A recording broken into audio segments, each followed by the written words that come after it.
cela veut dire que la situation des chrétiens aujourd'hui sur terre qui ont le Saint-Esprit est une situation plus avantageuse que la situation des disciples lorsqu'ils étaient avec Jésus sur terre.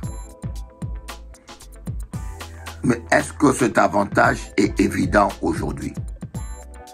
Quand nous voyons l'état de l'Église, quand nous voyons l'état des chrétiens, on se pose justement la question en quoi cet avantage est évident et bénéfique pour le chrétien d'aujourd'hui. En passant si vous êtes qu'à comprendre. Alors au commencement, Dieu a créé Adam et Ève. Voilà. Il y a aujourd'hui des pasteurs qui prêchent la polygamie, qui veulent nous démontrer que la polygamie est dans la volonté parfaite de Dieu. Mais au commencement, Dieu a créé une Ève. Si la polygamie était dans le plan parfait de Dieu, Dieu aurait créé deux Èves. Dites-moi, qu'est-ce qui a empêché à Dieu de prendre 2 côtes ou 3 côtes pour faire 3 Èves pour Adam? Et je vais vous démontrer que ici il s'agit de la descendance de Seth. Parce que la descendance de Seth était une descendance qui adorait Dieu et qui priait Dieu. La descendance de Caïn était une descendance charnelle, qui ne cherchait pas la face de Dieu et qui vivait dans le monde, dans la musique, dans le paganisme et dans toute forme de pratique. Oui. L'esprit de Caïn agit encore aujourd'hui dans beaucoup de gens pour qui la vie c'est le plaisir. Coucher, manger. Alors ces gens de caïnistes, des fois ils viennent dans nos églises, mais ils ne sont pas convertis. Ils sont prêts à tout pour satisfaire leurs appétits sexuels, leur instinct animal. Ils trompent leurs femmes. Parfois ils sont des pédophiles. Ils vont même coucher avec les enfants de leurs femmes, leurs belles-filles. Ils vont même coucher dans leur perversion avec leurs propres filles. Mais un enfant de Dieu, quand il veut se marier, que cela soit une femme comme un homme, il ne regarde pas à la beauté. Il ne se dit pas, je cherche un homme avec qui je pourrais coucher. Et elle ne se dit pas, je cherche un homme qui sait bien faire l'amour. Bien que cela est important. Mais elle s'est dit, je cherche un homme avec qui on pourra bien servir Dieu. Je cherche un homme avec qui je vivrai toute ma vie. Je cherche un homme avec qui on pourra fonder une famille chrétienne. Je cherche un homme avec qui on pourra aller évangéliser. Je cherche un homme avec qui on pourra prier tous les matins, tous les soirs. Vous voyez les raisonnements de quelqu'un qui est transformé. Que lorsqu'il faut choisir, il faut d'abord chercher les choses spirituelles. Chercher d'abord le royaume des cieux. C'est-à-dire que quand je vais chercher une épouse ou quand tu cherches un époux, cherche d'abord le royaume des cieux. Cherche d'abord quelqu'un qui te sera utile spirituellement. Quelqu'un avec qui vous marcherez avec Dieu. Mais aujourd'hui même les femmes, quand elles se disent chrétiennes, mais quand elles veulent choisir, elles veulent de PDG, elles veulent des hommes d'une grande famille, des hommes qui ont une grosse fonction. Elle ne regarde même pas si cet homme-là est converti ou si elle est transformée, non. S'il a de l'argent, si le monsieur a de l'argent, on se donne une excuse, c'est Dieu qui me le donne pour me bénir. Des choix charnels.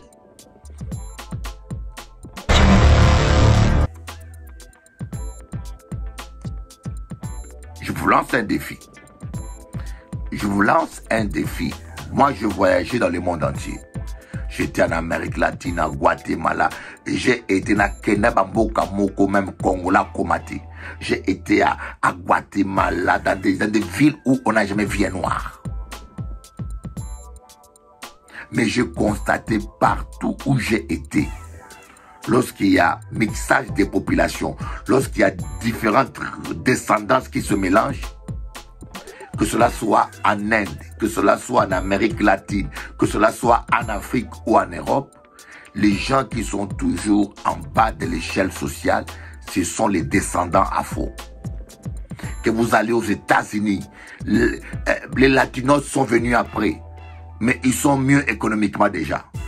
Les Chinois vont aux États-Unis, ils sont bien économiquement. Vous allez voir en bas de l'échelle sociale, quand on mélange toutes les descendances, c'est les Afros, nous sommes toujours en bas de la société. On couche avec la beauté, mais on vit avec le caractère.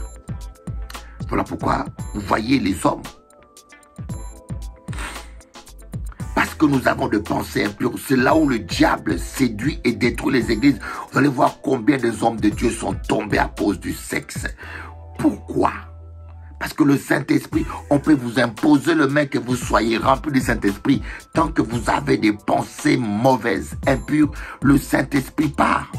On peut faire convention, triple onction, on vous impose le main, vous priez toute la nuit, vous parlez en langue toute la nuit. Tant que vous avez la convoitise qui engendre des pensées impures, vous ne serez jamais rempli du Saint-Esprit. Le Saint-Esprit a divorcé de l'homme à cause de la sexualité, de la bestialité et des pensées impures. Bonjour chers amis, moins content de passer ce moment-là avec vous autres, bien que mon difficulté avec voilà, j'ai un peu de difficulté avec ma voix. Et aujourd'hui, nous allons partager un sujet que je pense essentiel. Essentiel parce que Jésus-Christ, avant de partir, il a dit quelque chose qui a été très importante.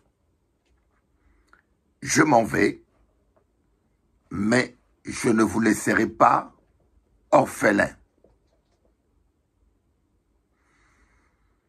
Et puis, il va dire quelque chose encore de plus choquant même, que je trouve choquant pour moi. Il dit aux disciples, il est avantageux pour vous que je m'en aille. Si je ne m'en vais pas, le consolateur ne viendrait pas. Cela veut dire que la situation des chrétiens aujourd'hui sur terre qui ont le Saint-Esprit est une situation plus avantageuse que la situation des disciples lorsqu'ils étaient avec Jésus sur terre. Il va leur dire, je vais répéter, c'est plus avantageux que je m'en aille. Car si je ne m'en vais pas, le consolateur ne viendrait pas. Donc, le chrétien qui a le Saint-Esprit en lui a une situation meilleure que les disciples de Jésus qui marchaient avec Jésus. Parce que la présence physique de Jésus faisait qu'il était parmi eux, mais pas en eux. Mais lorsque Jésus a été enlevé, il a été glorifié, c'est-à-dire il a pris son corps de gloire, il est redevenu l'Esprit. Il est venu habiter parmi nous et en nous. Avant, il était parmi les disciples. Mais maintenant, il est parmi nous. En plus, il est en nous, en chacun de nous. Il ressent peur. Il est à l'intérieur de toi. Il vit ce que tu vis. Il vit ta tristesse. Il vit ta joie. Il vit en toi. Voilà le plus grand avantage. Mais le problème qui se pose aujourd'hui, mais est-ce que cet avantage est évident aujourd'hui? Quand nous voyons l'état de l'Église, quand nous voyons l'état des chrétiens, on se pose justement la question en quoi cet avantage est évident et bénéfique pour le chrétien d'aujourd'hui. On ne voit pas le même miracle que ce que Jésus faisait, alors que Jésus a dit, ceux qui croiront en moi feront de plus grandes choses que moi. C'est dans cette réflexion, les moins qu'à réfléchir, les moins qu'à penser, en dit moins, n'y habitez pas qu'à marcher. N'y habitez qui pas qu'à marcher. Il y a quelque chose qui ne colle pas. Pourquoi nous ne manifestons pas la même gloire, le même miracle, au moins le même? Et pourtant, Jésus a dit qu'on fera plus que lui. Pourquoi l'Église est malade aujourd'hui? Aujourd'hui, on connaît les gens qui prient, quand ils chantent des cantiques, quand ils vont à l'église avec une grosse Bible, ou quand ils se présentent comme tels. Mais lorsqu'on voit les fruits qu'ils portent, pas ni différence, ou parfois pire que les païens. Ils se disputent comme les païens, ils divorcent comme des païens, ils trompent leurs femmes, des menteurs, des escrocs. Et Yoka dit, mais qui m'était pas qu'à marcher là? Quel problème ni? Quel est le problème? Pourquoi ça ne colle pas? Alors, c'est là que le Seigneur va m'amener à étudier Genèse. Et Genèse, c'est le livre du commencement. Genèse, c'est le livre du commencement. Et lorsqu'on avait demandé à Jésus, est-il permis à un homme de répudier sa femme pour n'importe quelle raison, comme l'a prescrit Moïse? Jésus a dit, au commencement, il n'en était pas ainsi.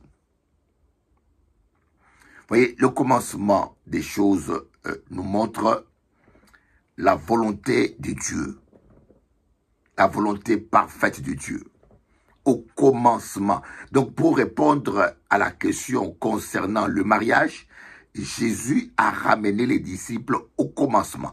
Au commencement, il n'en était pas ainsi. Pourquoi au commencement? Parce qu'au commencement, Dieu a exprimé sa volonté parfaite. Et après, c'était des volontés des fois permissibles. Dieu l'avait permis. Jésus-Christ va répondre aux scribes et aux pharisiens.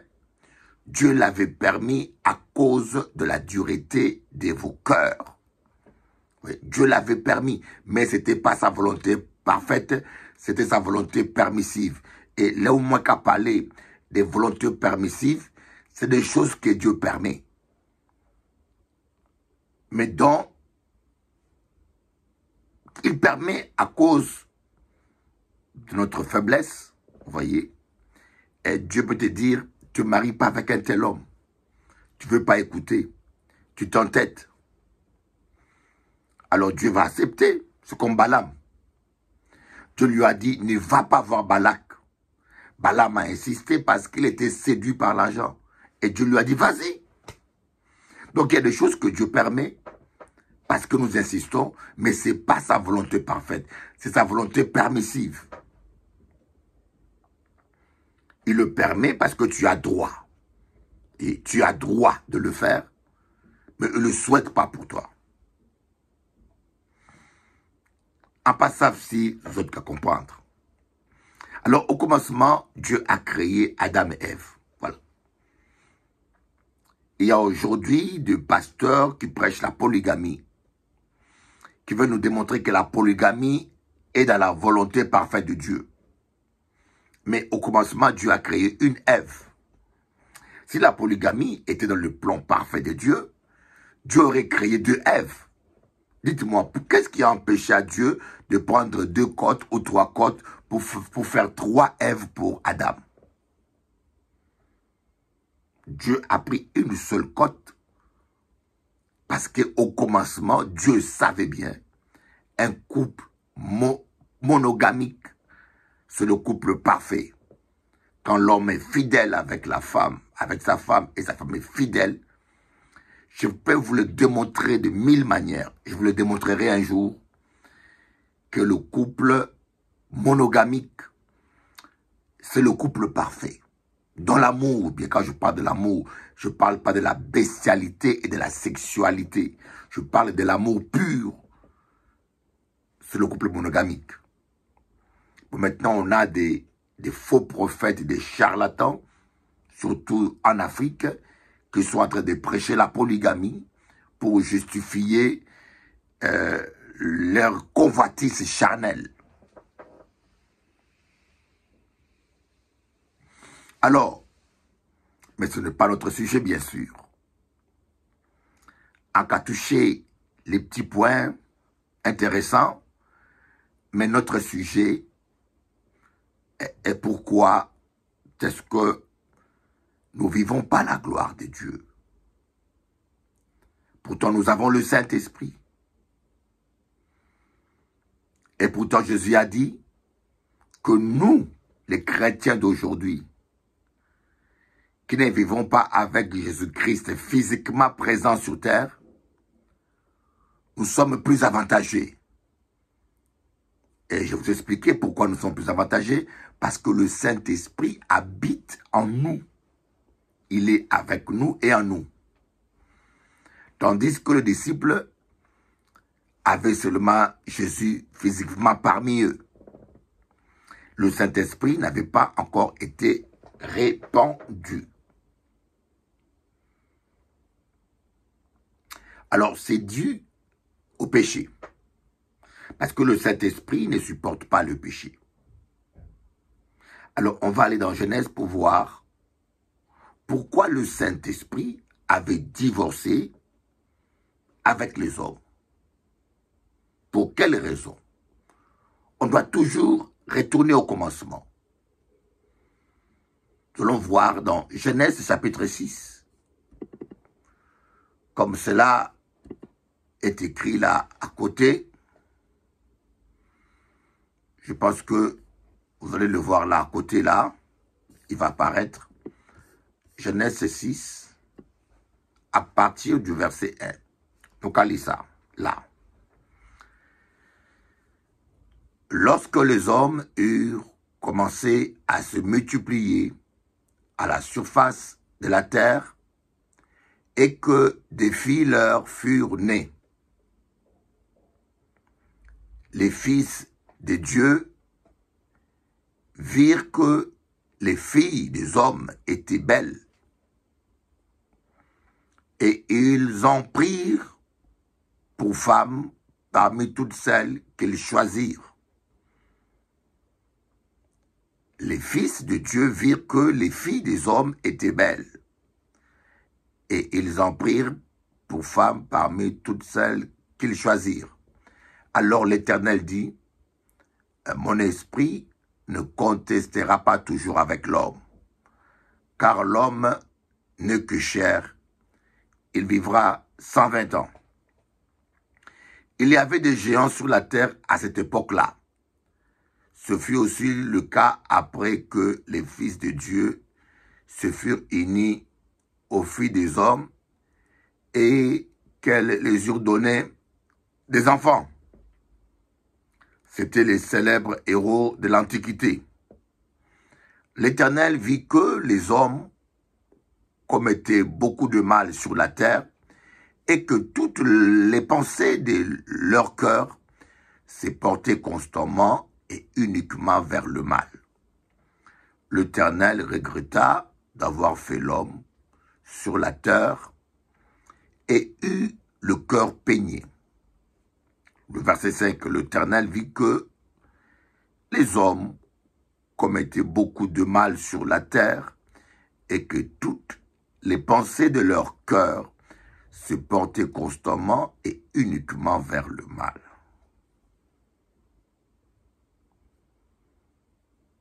Alors, à qu'expliquer les autres?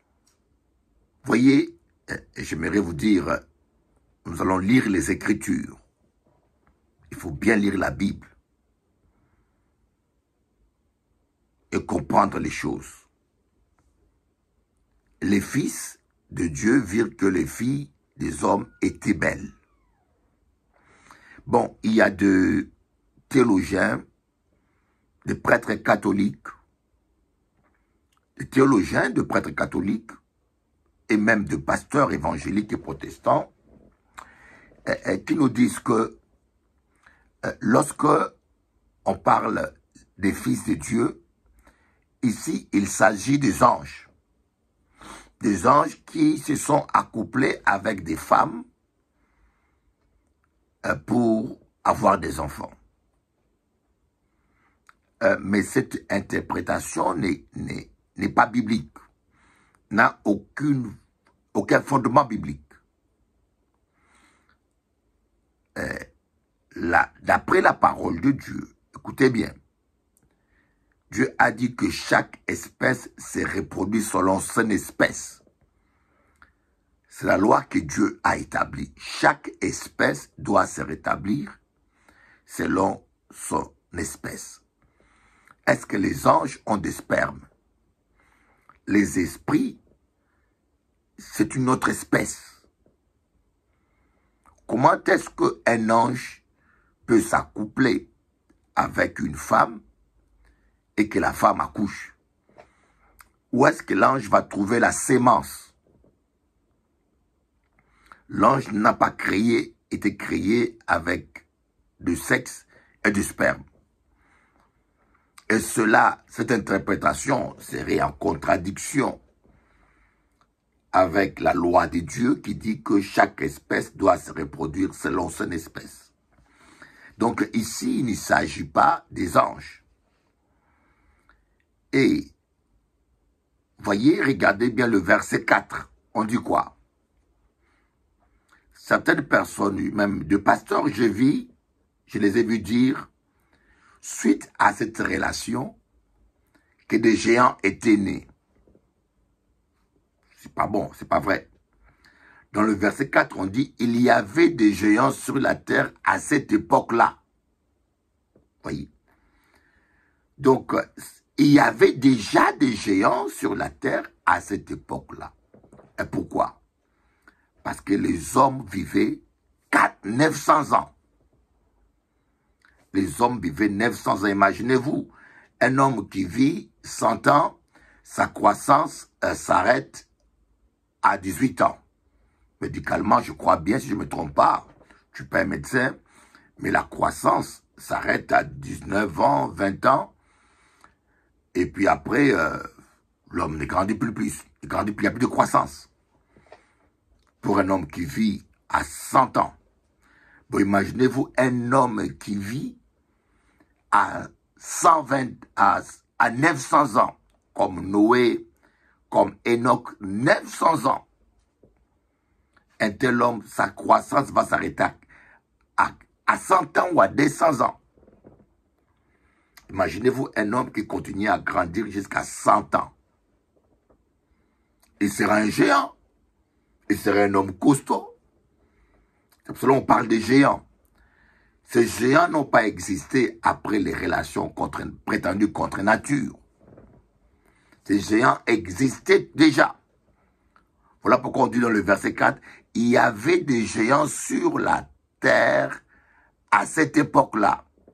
Ce fut aussi le cas après que les fils de Dieu se furent unis aux filles des hommes et qu'elles leur eurent donné des enfants. C'était les célèbres héros de l'Antiquité. Bon, alors, quand la Bible parle des fils de Dieu, je vais vous donner un verset parce que la Bible s'interprète par elle-même. Vous voyez, lorsque vous avez une interprétation d'un passage biblique, l'interprétation elle-même doit être justifiée par un autre passage de la Bible.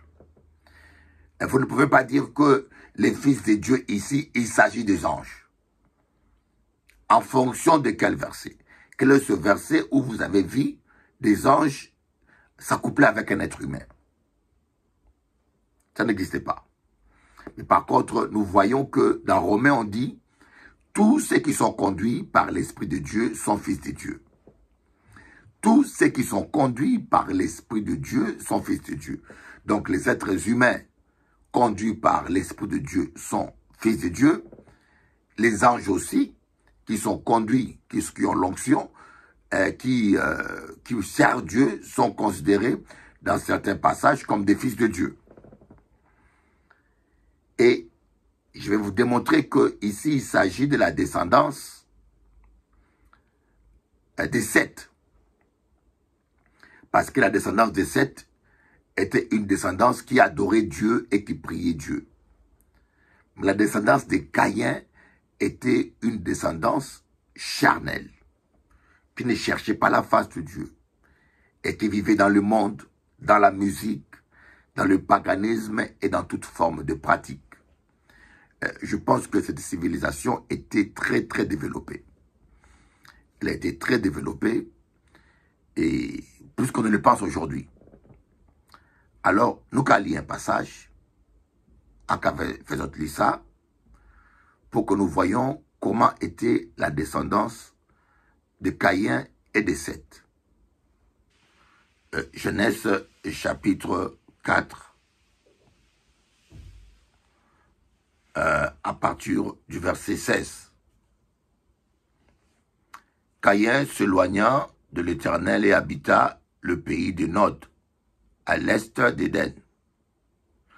Caïn eut des relations conjugales avec sa femme.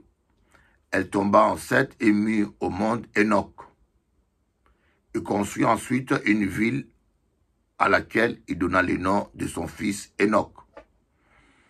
Voyez, il ne pensait même pas à l'Éternel. Hein? Le verset 18, il dit, Enoch eut pour fils Irad, et Irad eut Méhujaël, Méhujaël eut Metsuaël, et Metsuaël eut Lémec. Le mec prit 2 femmes. Vous voyez l'origine de la polygamie. Le mec prit 2 femmes. Vous voyez d'où commence la convoitise des gens, les descendants d'un meurtrier qui est Caïn, des bandits, qui n'ont pas le temps pour prier, qui n'ont pas le temps pour adorer, ils ont le temps pour se battre et pour coucher. Le mec prit 2 femmes. Il n'est temps pour ça. Voilà l'origine de la polygamie. Et nous ne sommes pas des descendants de Caïn, nous ne sommes pas des caïnistes. Tous les polygames ont l'esprit de Caïn, des caïnistes. Nous sommes des descendants de Seth. Voyez? Et nous allons voir maintenant le chapitre 4, au verset 25, on dit quoi? Adam eut encore des relations conjugales avec sa femme. Elle mit au monde un fils et l'appela Seth. Car, dit-elle, Dieu m'a donné un autre fils pour remplacer Abel que Caïn a tué. Seth eut lui aussi un fils, il l'appela Enos. C'est alors que l'on commença à faire appel au nom de l'Éternel. Seth eut aussi un fils, il l'appela du nom de Enos. C'est alors que l'on commença à invoquer l'Éternel. Vous voyez que c'est la descendance de Seth qui adorait Dieu. La descendance de Seth cherchait l'Éternel. Alors que la descendance de Caïn, c'était des aventuriers, des musiciens. Et si vous lisez bien les chapitres suivants, quand on rentre en détail, vous allez voir que les descendants de Caïn, c'était des cultivateurs, des musiciens. Ils cherchaient que à satisfaire leur ventre. Ils allaient à la chasse et se couchaient que ils savaient faire. Voyez. l'esprit de Caïn agit encore aujourd'hui dans beaucoup de gens pour qui la vie, c'est le plaisir. Coucher, manger. Alors, ces gens de caïnistes, des fois, ils viennent dans nos églises, mais ils ne sont pas convertis. Ils sont prêts à tout pour satisfaire leurs appétits sexuels, leur instinct animal. Ils trompent leurs femmes. Parfois, ils sont des pédophiles. Ils vont même coucher avec les enfants de leurs femmes, leurs belles-filles. Ils vont même coucher dans leur perversion avec leurs propres filles. Des bandits. Et voilà pourquoi même, ils sont comme leur père, Caïn. Ils sont exactement comme Caïn. Et c'est dans cette descendance, qu'on appelle les filles des hommes. Parce que ces filles étaient belles. Elles passaient le temps à peindre leurs cheveux, à se maquiller. C'est comme Acadie aujourd'hui. Il n'y a que des femmes pauvres qui sont moches aujourd'hui. Une femme qui a l'argent met des silicones dans ses seins. Quand elle n'a pas de seins, quand elle n'a pas de fesses, elle rajoute des bagages. Elle met des silicones. Et quand elle la détache avec le maquillage, avec la peinture, quand ses lèvres ne sont pas bonnes, il y a la chirurgie esthétique. Avec l'argent, on devient belle. Voyez, je suis convaincu que les filles des hommes, les descendants des Caïns, leurs filles, investissaient leur intelligence et leur énergie simplement aux choses charnelles et ils ont développé beaucoup certaines choses qu'aujourd'hui nous pensons créer. Voilà pourquoi elles étaient plus belles. Alors que les descendants de Seth, leurs filles, étaient des filles spirituelles qui ne mettaient pas la première place à l'apparence. Alors, les fils de Dieu, les descendants de Seth, ont commencé à convoiter les femmes, les belles filles. N'est-ce pas ce qui arrive aujourd'hui? Des gens, des fois, qui se disent chrétiens, quand il faut choisir leurs épouses, ils regardent que les derrière des femmes, ils regardent que les seins des femmes, ils regardent que la beauté. Vous voyez? Et des fois, des gens qui se disent chrétiennes, regardez un homme de Dieu, bien sûr, on l'appelle homme de Dieu, qui a une grande église, qui a du succès, il va sortir avec des filles pas converties, de jeunes convertis, mais parce qu'elles sont belles. Et le résultat, ces filles-là n'ont pas la crainte de Dieu, elles vont faire du scandale dans la place publique. Voyez, on dit qui sème le vent récolte la tempête, qui sème le péché récolte la mort. Et il ne faut pas, quand tu es un homme spirituel, j'ai bien dit que Dieu n'est pas contre la beauté. Sarah était belle, n'est-ce pas? Rebecca était belle. La Bible le dit. Et David était très beau. Il était roux et beau. Donc Dieu n'est pas contre la beauté. Mais la beauté ne doit pas être notre premier critère. La grâce est trompeuse. La beauté est vaine. C'est la femme qui craint l'Éternel qui sera louée. Donc c'est la femme qui craint l'Éternel. Si elle craint l'Éternel, elle est encore belle. C'est un plus. Si elle craint l'Éternel, elle est gracieuse. C'est un plus. Amen. Mais un enfant de Dieu, quand il veut se marier, que cela soit une femme comme un homme, il ne regarde pas à la beauté. Il ne se dit pas, je cherche un homme avec qui je pourrais coucher. Elle ne se dit pas, je cherche un homme qui sait bien faire l'amour. Bien que cela est important. Mais elle s'est dit, je cherche un homme avec qui on pourra bien servir Dieu. Je cherche un homme avec qui je vivrai toute ma vie. Je cherche un homme avec qui on pourra fonder une famille chrétienne. Je cherche un homme avec qui on pourra aller évangéliser. Je cherche un homme avec qui on pourra prier tous les matins, tous les soirs. Vous voyez les raisonnements de quelqu'un qui est transformé.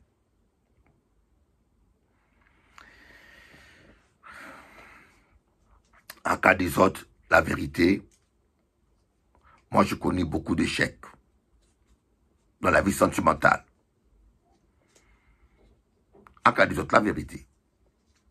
Parce que j'aimais Dieu, mais je faisais des choix charnels. Quand j'ai rencontré la mère de mes enfants, c'était une femme tellement belle, mais elle était jeune convertie. Elle n'avait pas le caractère d'une servante. Elle n'avait même pas l'appel pour cela. Mais je n'ai pas regardé ni à l'appel, ni au caractère. J'ai regardé aux formes et à la chair, à sa beauté. C'était une bêtise. Une bêtise que je n'aimerais pas que tu puisses faire. Je ne souhaite pas que tu puisses le faire. Parce qu'on couche avec la beauté, mais on vit avec le caractère. Je l'ai compris à mon âge. Je l'ai compris, mais je perdu du temps. Je perdu beaucoup du temps. Je l'aurais compris il y a 25 ans. Je ne pense pas que mon ministère serait pareil financièrement, émotionnellement, familialement, spirituellement. Voilà pourquoi c'est bon d'avoir un mentor. Quelqu'un qui t'enseigne, qui te conseille et qui t'empêche de commettre les mêmes erreurs. Comme a dit un docteur chrétien, l'apprentissage est la voie, l'expérience est la voie d'apprentissage le plus long. Moi, il m'a fallu que je me marie pendant 10 ans, que je souffre pendant 10 ans et que je me casse le pied et qu'on m'abandonne et que j'ai souffert. Ça m'a coûté au moins 25 ans de ma vie. 10 ans de mariage, 15 ans de souffrance en célibataire, jusqu'à aujourd'hui, pour comprendre que j'avais fait une erreur, que lorsqu'il faut choisir, il faut d'abord chercher les choses spirituelles. Chercher d'abord le royaume des cieux. C'est-à-dire que quand je vais chercher une épouse ou quand tu cherches un époux, cherche d'abord le royaume des cieux. Cherche d'abord quelqu'un qui te sera utile spirituellement. Quelqu'un avec qui vous marcherez avec Dieu. Mais aujourd'hui, même les femmes, quand elles se disent chrétiennes, mais quand elles veulent choisir, elles veulent de PDG, elles veulent des hommes d'une grande famille, des hommes qui ont une grosse fonction. Elle ne regarde même pas si cet homme-là est converti ou si elle est transformée. Non, s'il a de l'argent, si le monsieur a de l'argent, on se donne une excuse. C'est Dieu qui me le donne pour me bénir. Des choix charnels. Certaines chrétiennes se marient avec des célébrités chrétiennes. Elles se marient avec des célébrités pour devenir madame un-tel. Mais le monsieur ne prie pas, il n'est pas converti, mais non, ça ne le dérange pas. Il veut avoir l'honneur aussi, partager la célébrité, devenir madame un-tel. C'est complètement mondain et charnel. C'est là où viennent toutes nos erreurs. Et voilà pourquoi, aujourd'hui, des couples qu'on appelle couples chrétiens, des fois sont pires que des couples païens. Et des fois, on ne voit même plus la différence. Et ceux qu'on appelle chrétiens aujourd'hui divorcent autant que des païens. Et moi, je ne crois pas qu'un chrétien authentique et une chrétienne authentique peuvent divorcer. Un chrétien authentique, une chrétienne authentique ne peuvent pas divorcer. Parce que l'amour pardonne tout, l'amour supporte tout. Mais sauf que si un est païen, si tu es marié avec quelqu'un qui ne craint pas Dieu, ou quelqu'un qui ne collabore pas, ça ne peut pas marcher. Vous ne pourrez pas marcher avec un seul pied et faire 30 km. Il y a un temps où vous allez vous écrouler. Un couple, c'est deux personnes. Et deux personnes qui ont la bonne volonté de faire fonctionner l'amour.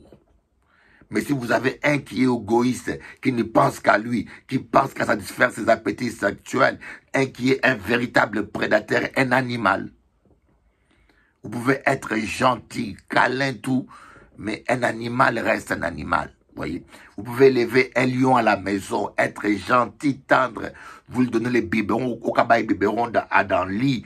Mais lorsque le lion sera grand, s'il n'a pas mangé, sache que tu passeras à la casserole. On ne retrouvera que tes os dans la maison. C'est un prédateur.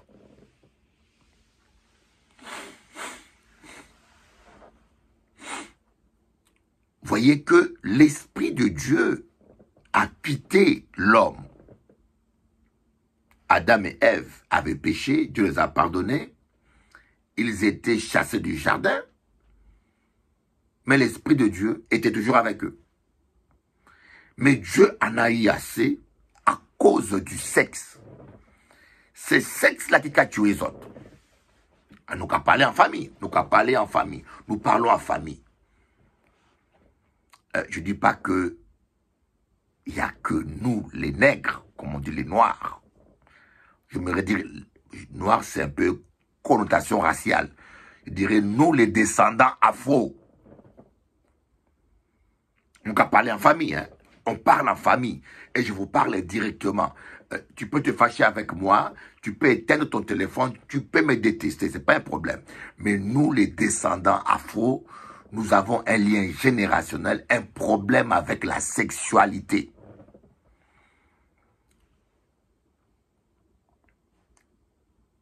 Je vous lance un défi. Je vous lance un défi. Moi, je voyageais dans le monde entier.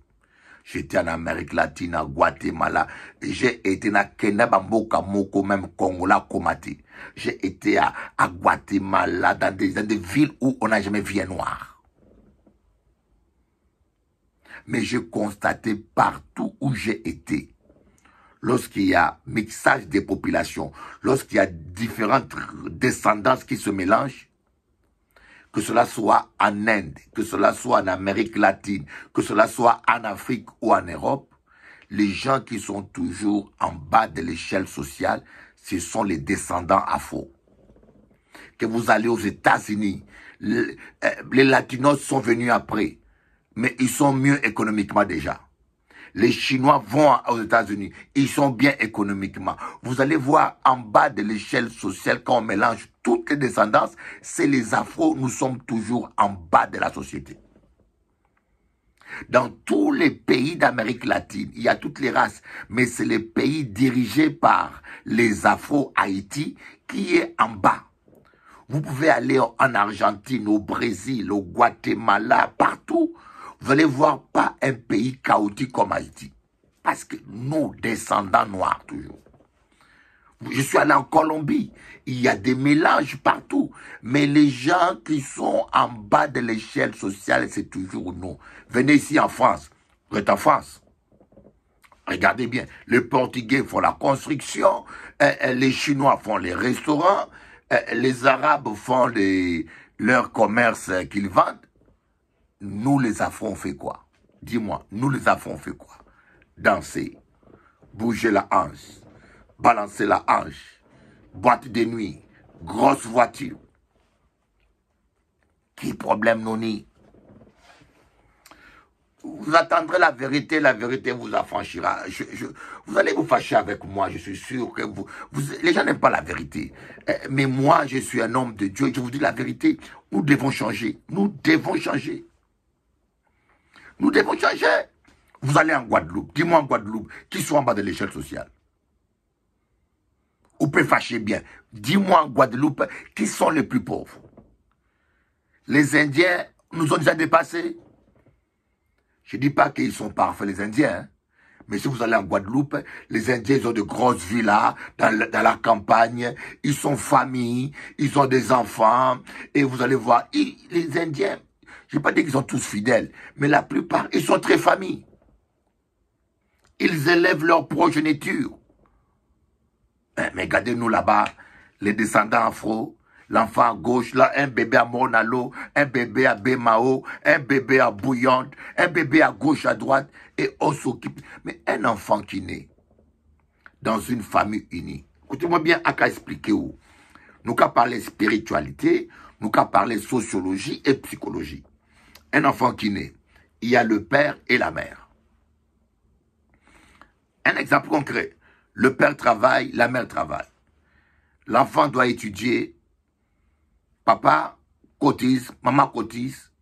On peut payer à l'enfant une école privée. L'enfant termine l'étude. Il doit venir en France. Papa cotise, maman cotise. On peut payer, louer à un enfant un appartement à Paris.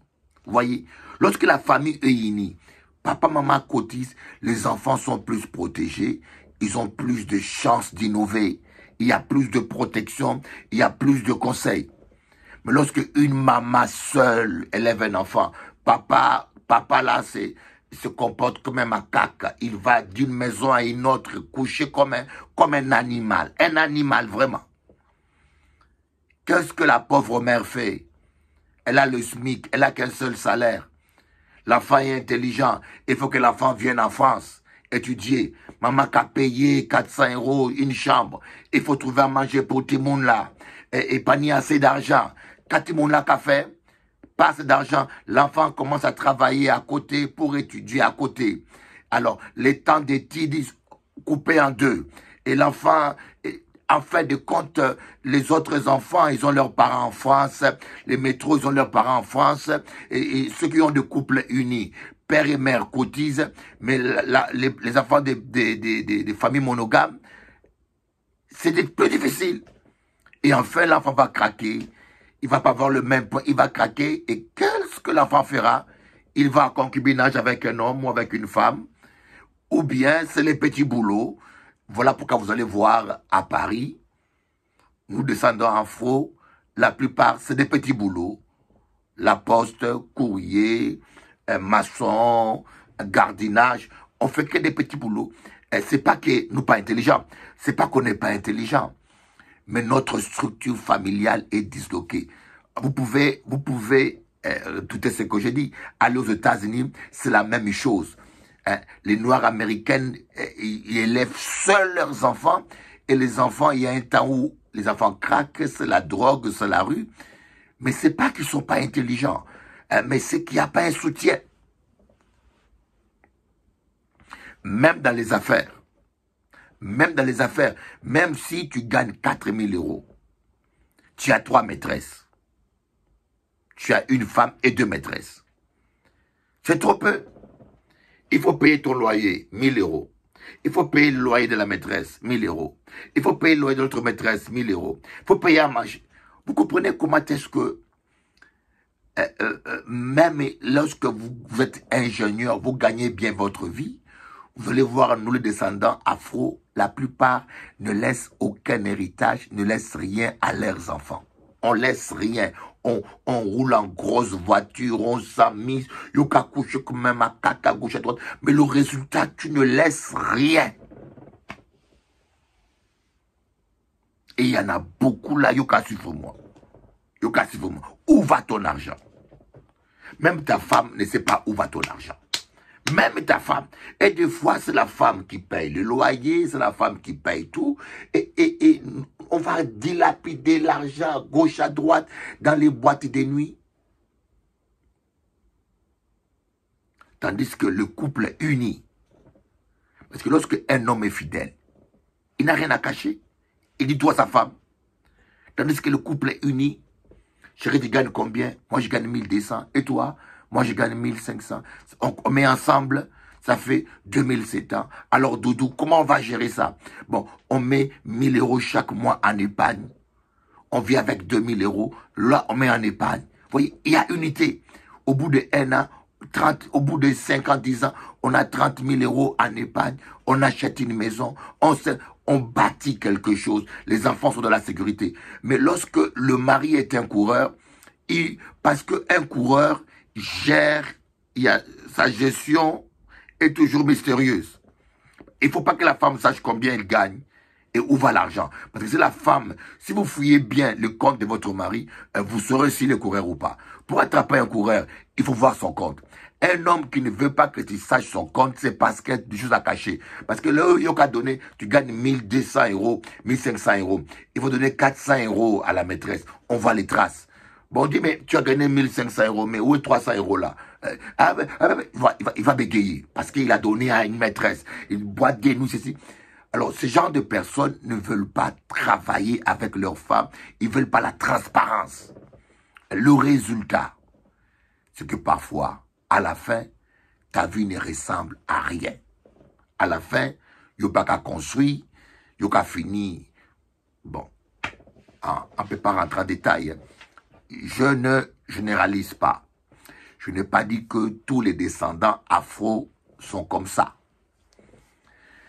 Quand je dis qu'on se comporte comme des macaques, c'est comme Jésus qui a dit à une femme syrienne, on ne donne pas les choses saintes aux chiens. Ce n'est pas une insulte. Le chien est un animal, quand il vomit, il remange ce qu'il a vomi.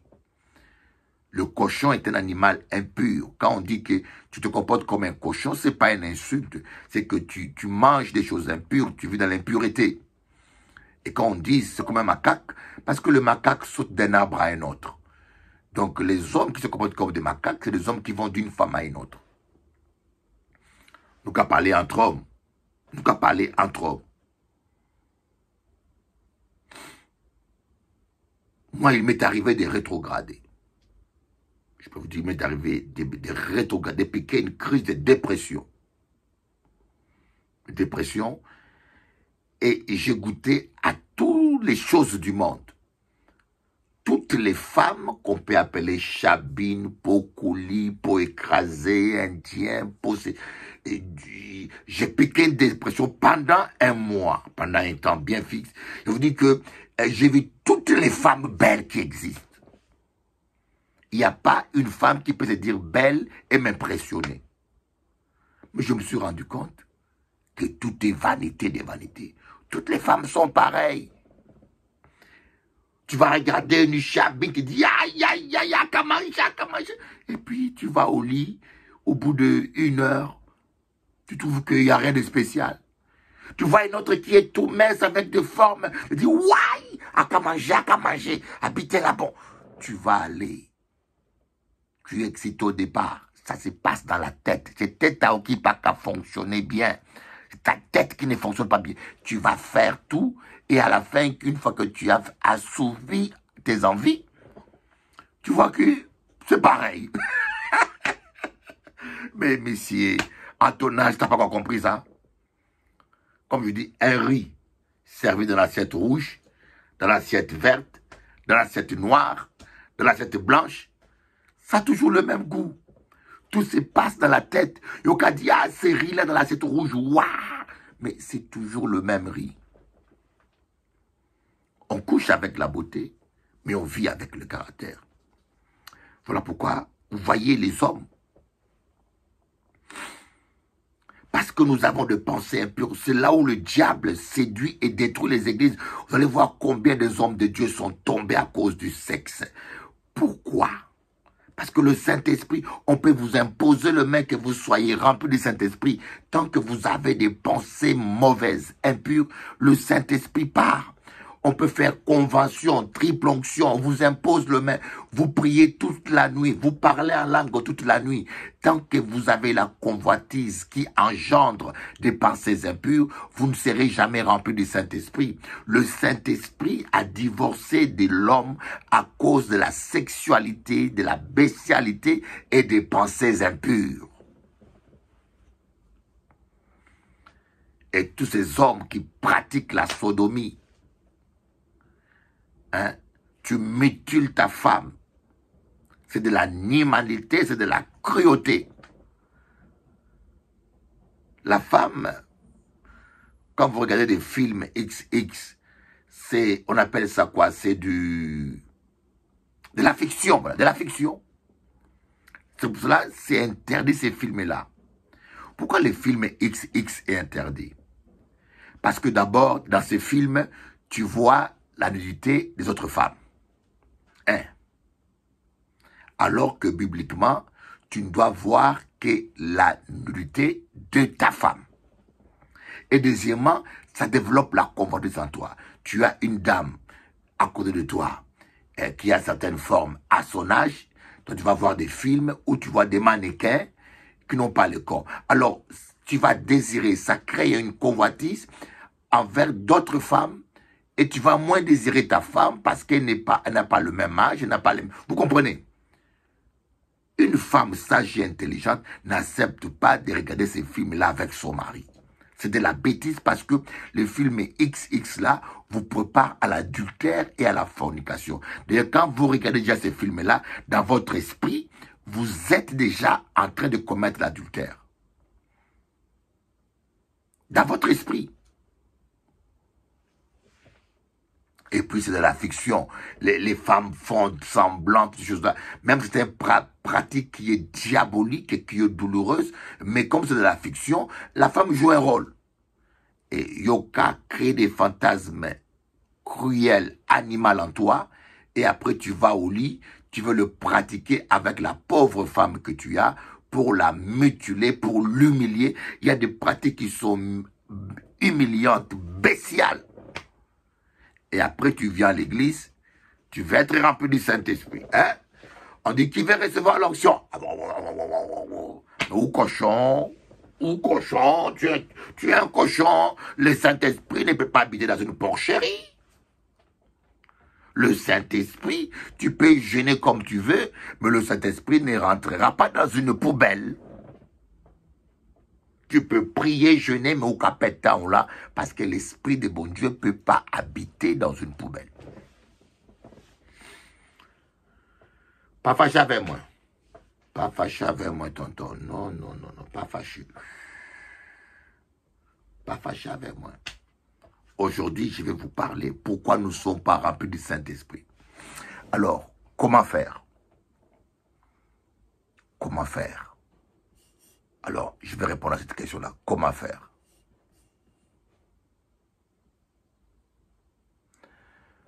Jacques chapitre 1, verset 13. Que personne, lorsqu'il est tenté, ne dise « c'est Dieu qui me tente ». Car Dieu ne peut être tenté par le mal et il ne tente lui-même personne. Mais chacun est tenté quand il est attiré et entraîné par ses propres désirs, sa convoitise. Pour le désir, la convoitise, lorsqu'il est encouragé, donne naissance au péché et le péché, parvenu à son plein développement, a pour fruit la mort. Oui. C'est d'abord la convoitise. Le désir et la convoitise. Vous savez, quand on dit, lorsqu'un arbre est tout petit, on peut le couper facilement. Lorsqu'un manguier commence à pousser, on peut le couper facilement. Mais lorsque vous laissez le manguier pousser des années, il prend des racines, vous ne pourrez plus avoir la force de le couper tout seul. Ça va vous coûter trop cher. C'est pareil que le convoitise. Lorsque la convoitise se développe en nous, mon frère, ma soeur, on en est conscient. Il y a deux méthodes. Lorsque les pensées impures viennent, parce que la convoitise engendre des pensées impures, il faut les refuser. Quand vous refusez les pensées impures, c'est comme si vous refusez d'arroser un arbre sauvage. Les pensées impures nourrissent la convoitise. Et la convoitise demande les pensées impures. C'est un cycle. Et plus vous arrosez, plus il exige. Plus vous arrosez, plus il exige. Jusqu'à ce qu'il deviendra tellement grand en toi, qu'il sera plus fort que toi. Tu ne pourras plus résister à cela. Tu deviendras esclave de cela. Mais plus vous refusez de céder aux pensées impures, vous commencez à contrôler vos pensées, vous pourrez contrôler tout votre corps. Tu es un homme marié. Refuse de regarder les autres femmes. Même quand une pensée impure vient, refuse, contrôle-toi. C'est de là que l'adultère commence. Et quand vous commencez à regarder la collègue au travail, quand vous commencez à regarder la voisine trop, vous êtes conscient de ce que vous faites. Alors, résistez. Mettez-vous en prière. Mettez-vous à jeûne. La plupart des fois, nous gênons pour être délivrés, nous gênons pour être riches, nous gênons pour ceci, nous gênons pour cela, nous prions pour cela. Mais pourquoi nous prions pas pour que le Seigneur brûle la convoitise en nous? Je vous dis, j'ai des années dans l'évangile, j'ai rarement vu quelqu'un jeûner et prier pour dire, pasteur, je jeûne et je prie parce que je demande au Saint-Esprit de brûler la racine de la convoitise, toutes les pensées impures qui sont en moi. Crucifions la chair. Si vous ne crucifiez pas la chair, c'est la chair qui va vous crucifier. Qui va vous crucifier sur le péché. Qui va vous amener. Si vous ne tuez pas la chair vous tuera. Voilà comment des grands hommes aussi forts comme Samson sont morts à cause de la chair. Il a perdu la vision Samson, on l'a crevé les yeux. Il a perdu la vision spirituelle, la vision pour sa vie à cause de la chair. Les gens disent, lorsque je vais me marier, je vais me calmer. C'est faux. Les gens disent, lorsque je me marierai, je me calmerai. C'est pas ça la solution.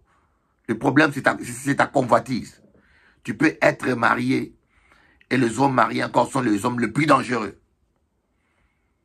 Tu peux être marié tant que la convoitise est en toi. Tu ne sais pas dominer ta convoitise. Tu vas commencer à convoiter d'autres femmes, et ça va continuer. La solution, c'est de crucifier la chair. De faire de la crucifixion de la chair votre priorité. De mettre la croix en premier. De crucifier votre chair. Quand vous avez des pensées impures, réclamez la grâce de Dieu. Mettez-vous en jeûne. Priez. Résistez à cela. Résistez au diable et il fuira. Résistez aux pensées impures. Et aussi, toi femme, tu as un rôle. Tu as un rôle à voir. Beaucoup de femmes se plaignent, mon mari me trompe. Mais est-ce que tu t'occupes bien de lui à la maison? Lorsque tu laisses un lion affamé sortir de la maison, ne sois pas étonné qu'il mange le cabri du voisin. Hein, madame? Lorsque tu laisses un lion affamé sortir de la maison, ne sois pas étonné qu'il saute la clôture pour manger le cabri du voisin.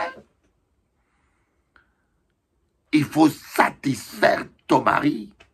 Il faut bien t'en occuper. C'est comme j'ai rencontré une sœur. Une femme doit savoir faire le massage. Une femme doit savoir couper les ongles de son mari. Une femme doit savoir cuisiner. Malheureusement, il y a des mamans qui élèvent leurs filles comme des hommes. Une femme qui ne sait pas cuisiner, ce n'est pas une femme. Je suis désolé. Une mère, tu es une mère. Tu dois apprendre à ton enfant comment couper les ongles, comment faire ceci, le massage. Mais c'est ça l'amour. Quand ton mari est épanoui dans son couple, il n'ira pas manger le cabri du voisin. Donc parfois, il y a aussi des hommes comme des femmes qui font commettre leur épouse l'adultère, leur époux l'adultère. Des fois, on accuse toujours l'homme adultérien. Moi, je connais un frère, un enfant spirituel à moi. Il me dit, Bishop Eli, je suis marié avec une femme, mais ma femme n'aime pas faire ça. Il dit, comment ça? Oui, elle n'aime pas faire ça. Et le garçon pleure. Et j'appelle la femme, je dis à la sœur, mais écoutez, tu n'aimes pas faire ça, je sais bien, mais fais ça pour ton mari, fais même semblant. Et la dame m'a raccroché au nez. Et maintenant, ils sont divorcés. Le résultat, ils sont divorcés. Et parce que le frère est allé ailleurs. Mais les gens qui ne connaissent pas le frère, ils ont commencé à critiquer. Mais moi, je connaissais l'histoire. J'ai dit, ne critiquez pas ce frère, il souffrait. Celui qui l'a fait commettre l'adultère, c'est sa femme. C'est pas lui, c'est sa femme qui l'a fait commettre. Vous savez, des fois, nous jugeons les gens. Mais Dieu est le seul vrai juge. Parce qu'il connaît les contextes, il connaît des choses que nous ne connaissons pas. Voilà pourquoi on ne doit pas juger trop vite les gens. Il y a des hommes qui font commettre leurs femmes l'adultère. Il y a des femmes qui font commettre leurs hommes l'adultère. Et une femme qui m'écoute là, vous ne devez pas utiliser la sexualité comme un instrument de chantage. La sexualité est un droit. Le droit de l'homme. Les droits de l'homme, on a oublié ça. Quand on a fait la promulgation des droits de l'homme, on a oublié. Les droits de l'homme, le corps de la femme lui appartient. Le corps de l'homme appartient à sa femme. Il n'y a pas de chantage. Ton corps ne t'appartient pas, madame. C'est butin à missier. Trésor à missier. Ah. Voilà pourquoi je disais, Pourquoi aujourd'hui on vit des scandales, des prophètes, des pasteurs qui couchent comme des macaques, et des femmes maintenant avec le réchauffement climatique, elles sont devenues chaudes. Une femme qui a 2 hommes. Et ça, c'est le réchauffement climatique. Je suis en train de rigoler un petit peu parfois. Que bon Dieu aide-nous. Que Dieu nous aide. La sainteté. Mais il faut nous dire, Saint-Esprit, viens, Saint-Esprit, viens, Saint-Esprit. Imaginez-vous, quelqu'un est dans une maison remplie de caca. Maison sale.